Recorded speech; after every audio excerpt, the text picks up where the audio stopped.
Right now at noon, members of the public showed their support for a Miami grades principal as the school board voted on her future. Plus, we'll have more rain this weekend. Tiffany is tracking storm chances for your holiday weekend. Plus, today is expected to be one of the busiest travel days of the holiday season. We'll have what you need to know before taking off for Christmas. The 4 states' most watched news starts now. Good afternoon, and thank you for joining us on KOAM News at Noon. I'm Caitlin O'Shaughnessy. A Jasper County court sentences a man in connection with the shooting death of his 17-year-old daughter. Todd Hayes received a sentence of life in prison for the second-degree murder of his daughter, Prayer Nicholson, in January of 2022. A jury in November said Mays acted with deliberation in the fatal shooting. Prosecutors had originally charged Mays with first-degree murder, but the jury could not reach a unanimous decision. Mays was also sentenced to a consecutive 15-year sentence on an armed criminal charge. And some good news for Thayer, Kansas. KDOT has announced the reopening of US 169. The 7-mile highway section had been closed since July to add passing lanes and replace the mainline pavement. Some business owners in Thayer say that their business suffered because customers didn't have easy access to them. Work will continue, though, along the highway, so they ask that you still drive with caution. And members of the public showed their support for a Miami grade school principal as the school board voted on her future. The Miami, Oklahoma school board last night accepted the resignation of Rockdale Elementary principal Andrea Berry. She had previously been placed on administrative leave without any public explanation. At a school board meeting earlier this month, members of the public called for greater transparency on the situation. At last night's meeting, the members spent much of the time in a closed session before announcing to the public that she was going to resign. Edward Berry did not answer any questions about why she was fired, but did express gratitude to the community for their support. Being principal of Wilson and Rockdale Elementary has truly been one of my greatest joys. I wish that I could have had the opportunity to say goodbye to my students and staff, but unfortunately I've been unable to do so. I am proud of the work that we've done here, and I'm proud of what I've accomplished here, and I am sad to go. What's happening lately has caused a lot of upheaval in people, sometimes even kind of pitting against each other, and it's just not a good environment at times. About 20 members of the public attended the meeting in support of Berry.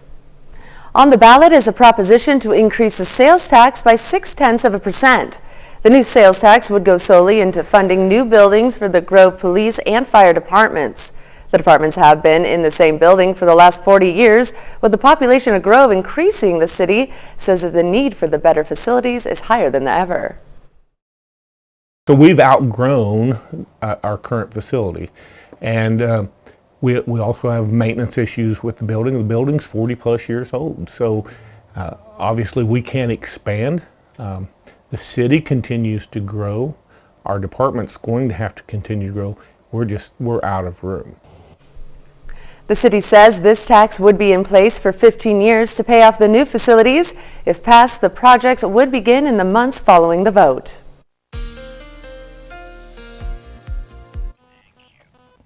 It has been a rainy start to your Friday, and although the rain has pushed out of Joplin, it still looks like it's raining out there. That's how dreary it is across the region, and the roads are still a little bit damp. We may even see a little bit of patchy drizzle from time to time today. Satellite and radar showing that the steady rain is now to the east of the 4-state area. Just a couple of lingering showers just east of Monette, impacting areas like Berryville and Branson. So we are done with that steady rain. We may see a stray shower, maybe some patchy drizzle through the afternoon, but that is about it. Temperatures right now in the middle 50s, so we really haven't moved too much because of the rain and the cloud cover this morning. High temperatures may only rise another degree or two. We'll put it in the middle 50s, still mild for this time of year. And like I mentioned, can't rule out some areas of patchy drizzle through the rest of the afternoon and even into tonight. But notice your rain chances today, tonight, and even tomorrow, all less than 20%. It's not until late Saturday night. We're talking about Sunday morning that the rain chances really start to shoot up across the region. We'll have that hour by hour forecast so we can help you plan your holiday weekend, and we'll look ahead to Christmas Day as well, all coming up a little bit later on in the show. Back to you. Every family has their favorite holiday movie to watch this time of year, and for many, that movie is Elf, starring Will Ferrell. As Bradley Blackburn explains, Buddy the Elf is celebrating a big anniversary this year, and plenty of fans are joining in. Just cool it. It's hard to believe it. You sit on a throne of lies. But the holiday hit Elf turns 20 this year. Watching Will Ferrell's Buddy has become a tradition for generations. When's the last time you watched Elf? On the airplane on the way over here 3 days ago. Even after 2 decades, fans come to New York to trace Buddy's steps, including at the Empire State Building, where his father worked in the film. He walked right through here. Absolutely, right through that door. This year, the building's on board with the celebration. In the lobby, windows tie into the movie. Clips are even part of their new museum. I work at the Empire State Building is when he takes off and just all the buttons in the elevator get touched and then he makes it to the top. That's my favorite. 86 floors up at the famous observatory, Buddy is grabbing attention too, along with the views. The coordinators visiting from Scotland are checking off several of the movie's locations. The film's fantastic. We went to Central Park earlier and we saw where the snowball fights were, so we just love it.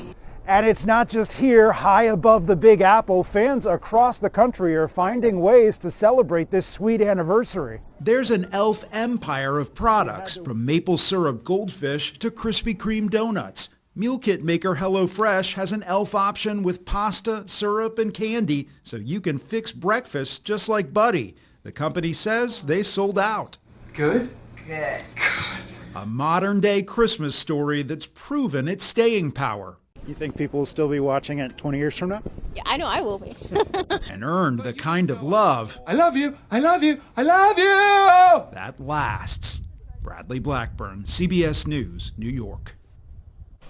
Elf is still the 8th highest grossing Christmas film ever released. Number 1 is 2018's The Grinch, followed by Home Alone and Home Alone 2. And that's a look at today's top stories and weather in our first 7 minutes.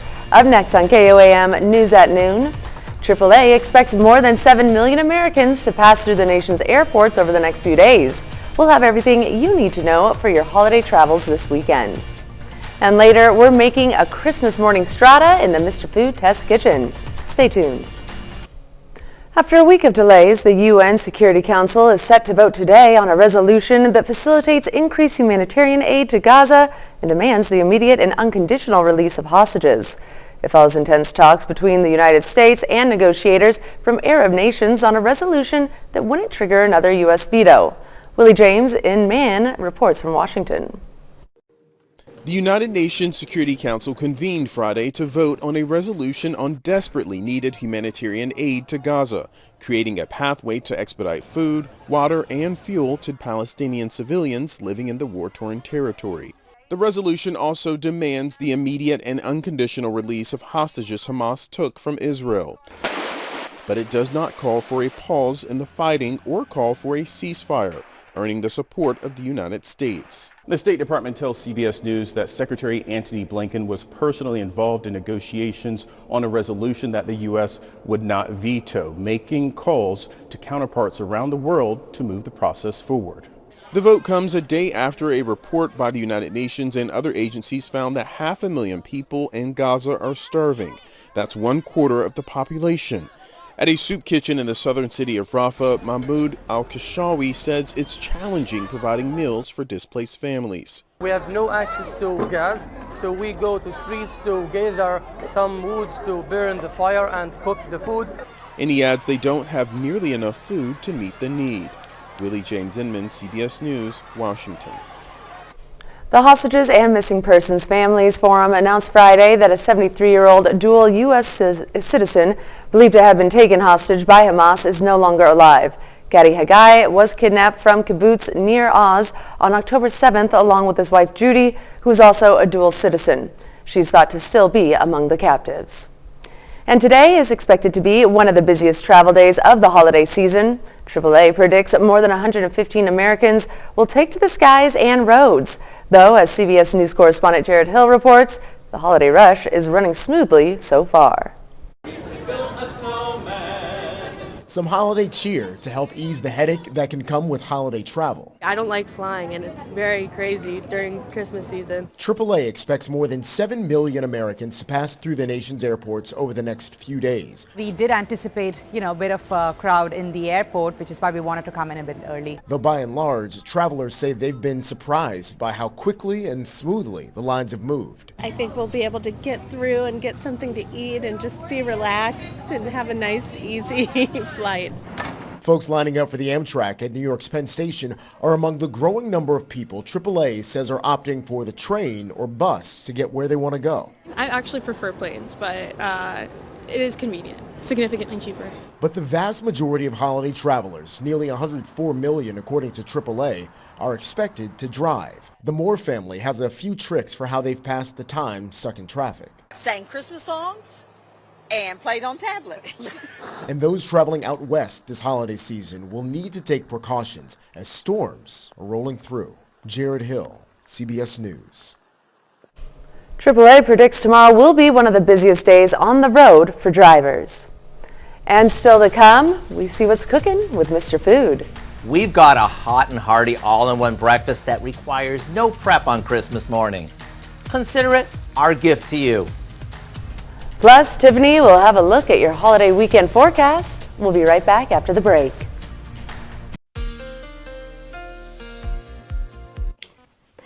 It was a rainy start to your Friday. In fact, the rain started last night, and some of us picked up a decent amount of rain. Look at Grove, Oklahoma, picking up just over an inch. Joplin coming in at exactly 3/4 of an inch. Nevada just under a half an inch. Same story for Independence. Pittsburgh, not as much, just over 1/4 of an inch, and the totals continue to go down the farther west you go, only about 1/10 of an inch in Chanute. So this will definitely help out the drought situation, which continues to persist across the 4-state region. This is what it looks like outside at this time. It's a dreary, damp day, and this is the way it's going to stay. It's 53 in Joplin, 53 in Pittsburgh. Don't expect temperatures to rise too much more. We may see another 2-3 degrees from where we are right now. That's about it. The steady rain has pushed east of us into central Missouri. There are a couple of spotty showers east of Monette.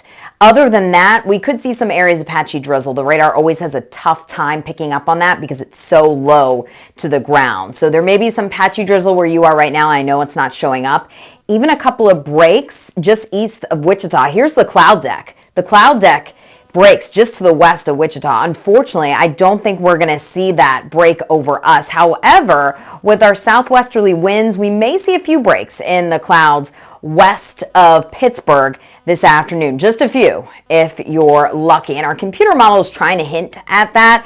I think it's really overdoing the amount of sunshine some of our western communities will see. I think we're going to remain cloudy, maybe a few breaks across Kansas and Oklahoma. That is about it, with high temperatures only in the middle 50s.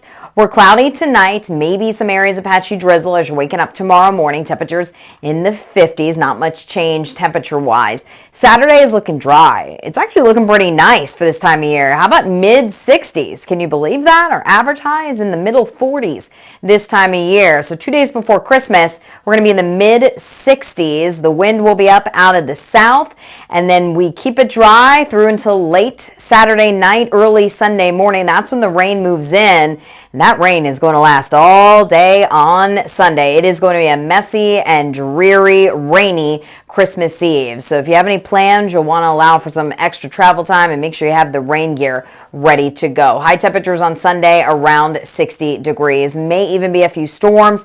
Nothing severe though, and the rain could be heavy at times, so we'll have to watch for that. Maybe some ponding on the roads. I know a lot of folks will be traveling. If you can adjust your travel plans, the better travel day will obviously be on Saturday. We're waiting on this front. That's going to at least get rid of our rain chances. So Monday at 3 a.m. That's when this computer model has the front moving through. Out ahead of the front, we're in the 50s. Behind it, we start to drop into the 40s. So a few showers will be possible early Christmas morning as you're waking up. The kids are opening the gifts from Santa. Temperatures will likely be in the 40s, and then they'll drop into the 30s quickly after that. So Christmas Day is going to be a changing day. Here's the forecast. Christmas Eve looking rainy. Rain can be heavy at times. Rain continues into Monday morning, but that 45 will likely be in the morning, dropping into the 30s. And if you're wondering how does this compare to last year we actually saw snow showers on Christmas Day. It doesn't happen very often. 34 was the high last year. We'll actually be down into the 30s again this year. But back in 2021, we saw a high of 70 degrees. So we can kind of see anything goes on Christmas Day here in the 4-state area. This year, no different there. 66 on Saturday, again 60 Sunday, rainy Christmas Day. Temperatures dropping. We'll keep the clouds around Tuesday. It'll be chilly Tuesday, Wednesday, Thursday. Then we're back in the 50s by the end of the week. Caitlin, back to you. Thanks, Tiffany. Well, stick around because we're making Christmas morning strata in the Mr. Food Test Kitchen. We'll be right back. It's time to check in with Howard in the Mr. Food Test Kitchen. Today he's making a Christmas morning strata. After talking with so many of you, I've learned that everyone seems to have a different routine come Christmas morning. So the dish we're making today was created specifically with that in mind. Some of you like to get up, quietly light the tree, and take in the glimmer and glory before everyone wakes up. While others have told me from the second they open their eyes, it's non-stop chaos. No matter what category you fall under, what we're making today will be very welcome. The day before you want to serve it, all you do is chunk up French bread and combine it with a good amount of shredded cheddar cheese, some cooked crumbled sausage, and scallions. Now we add mustard, a splash of Worcestershire sauce, and a few spices to some eggs that we beat with some milk. And we pour that over the bread. After it's mixed, we put it in a casserole dish, cover it, and into the fridge it goes overnight. Come morning, all you need to do is pop it in the oven while everyone's waking up. And when it's done, dig in. Since it's loaded with all sorts of goodness, this is truly an all-in-one breakfast. So how about going online and getting the recipe for our Christmas morning strata so you'll be armed with a dish that'll help make Christmas morning all the more special. I'm Howard in the Mr. Food Test Kitchen, where today we're sharing a stress-free way for you to say, ooh, it's so good. To find this recipe along with many others, just head over to our website at KOAMnewsnow.com and click on Mr. Food. Now here's a look at your 4-state market prices.